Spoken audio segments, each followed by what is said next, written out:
자, 오늘 10월에 실장을 앞두고 있는 그런 상황입니다. 모닝 뉴스를 통해서 미리 체크해 보셔야 될 이슈들 정리를 해봤습니다.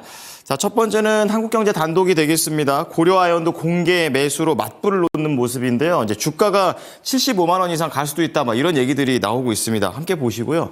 두 번째는 가상화폐 쪽에서 빗썸입니다. 국내 상장이 아니라 미국 상장을 지금 검토하고 있습니다. 가상화폐 관련주들에 대한 모멘텀이 될 수 있는 부분이고요. 자, 마지막으로 낮아지고 있는 3분기 실적과 관련된 전망입니다. 미국 대선과 금리 인하 중요한 포인트들의 격돌 체크해 보도록 하겠습니다.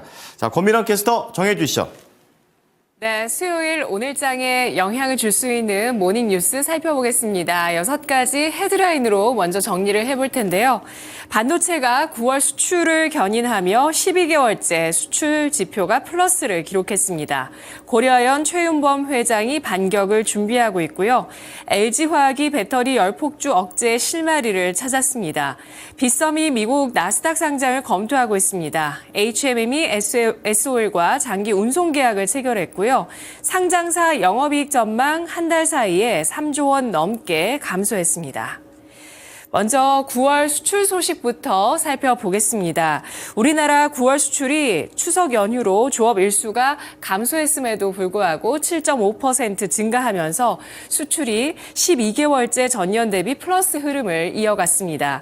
휴일을 뺀 조업 일수 기준 9월 일평균 수출은 사상 최고치를 기록했으며 9월 반도체 수출도 136억 달러로 역대 최대치를 경신했는데요.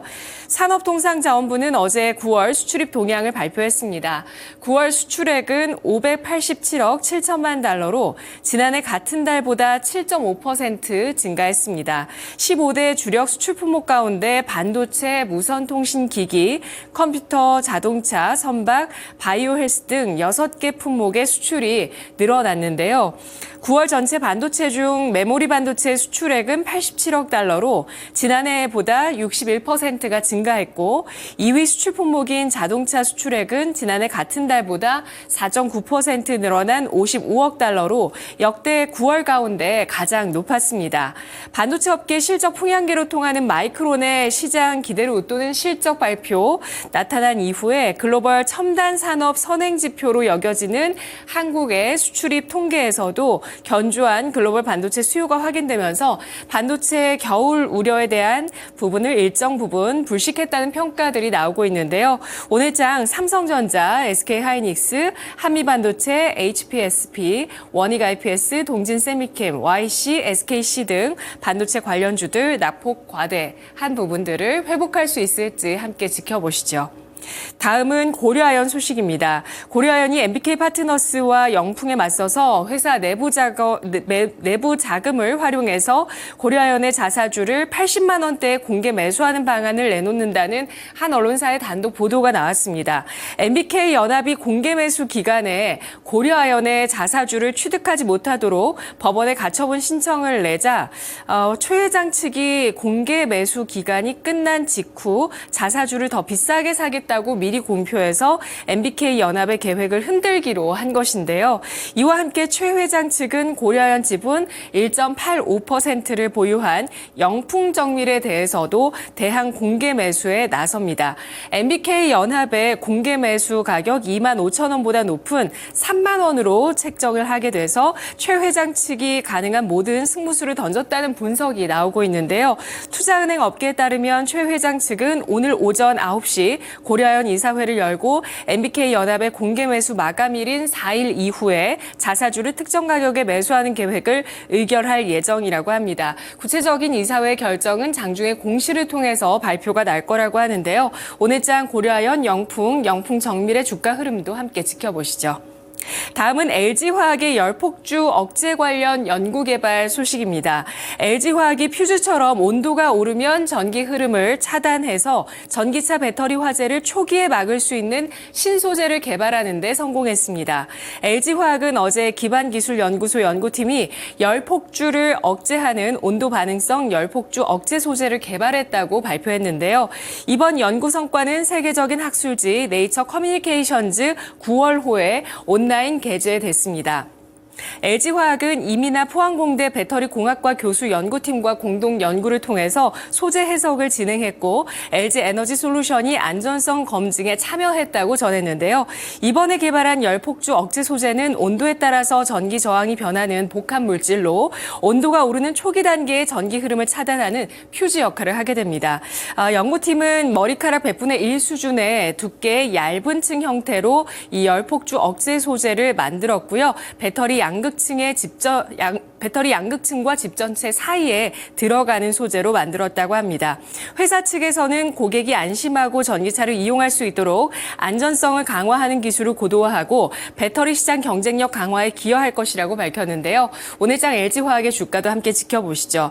LG화학의 주가는 2021년 1월에 105만 원의 고점을 형성했고요. 2022년까지 다시 하락을 했다가 배터리주가 랠리를 보였었던 2023년 그러니까 지난해 다시 한번 반등을 시도했다가 그 하락을 나타내면서 그 저점을 이탈한 채 주가가 좀 하락 추세가 깊어졌었는데요. 최근에 26만 원대 저점을 찍고 35만 원대 회복한 모습입니다. 전일의 종가는 35만 6,500원 기록했습니다. 다음은 빗썸의 나스닥 상장 검토 소식입니다. 빗썸인 지난 30일 열린 임시 주주총회에서 미국 나스닥 상장을 검토하냐라는 한 주주의 질문에 한국과 미국 등 준비는 다 하고 있다라고 밝혔는데요. 현재 빗썸은 내년 하반기 상장을 목표로 기업 공개를 추진하고 있으며 주관사는 삼성증권입니다. 지난 3월 인적 분할을 결정하기도 했었는데 이는 주력인 가상자산 거래소 사업을 중심으로 평가를 받아서 IPO의 실현 가능성을 높이기 위한 조치라고 해석이 되고 있습니다. 업계 관계자는 금융당국이 가상자산을 금융상품으로 우리나라에서 인정하지 않아서 국내에서 비트코인 등 현물 ETF도 나오지 못하고 있는 상황이라면서 미국 최대 가상자산 거래소인 코인베이스가 나스닥에 상장돼 있기 때문에 빗썸도 해외로 눈을 돌릴 수 있을 것이라고 전했습니다.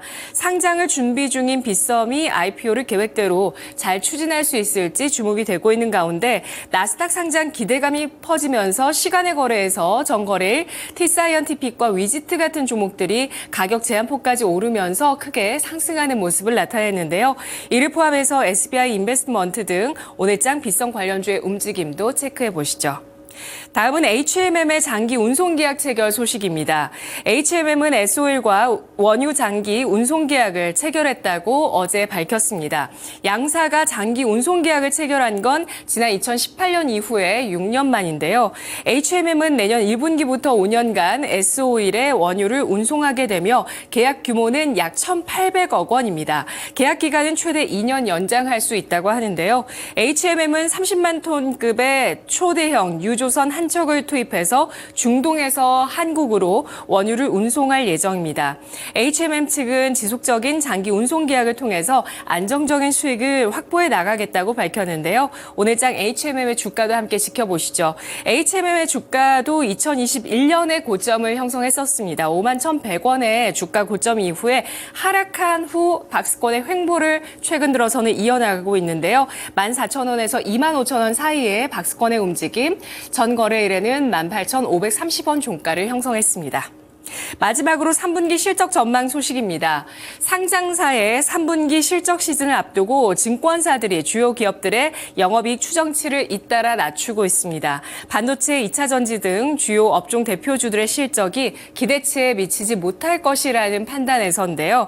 이에 따라서 당분간 국내 증시가 반등세로 돌아서기 쉽지 않을 것이라는 분석도 나오고 있습니다.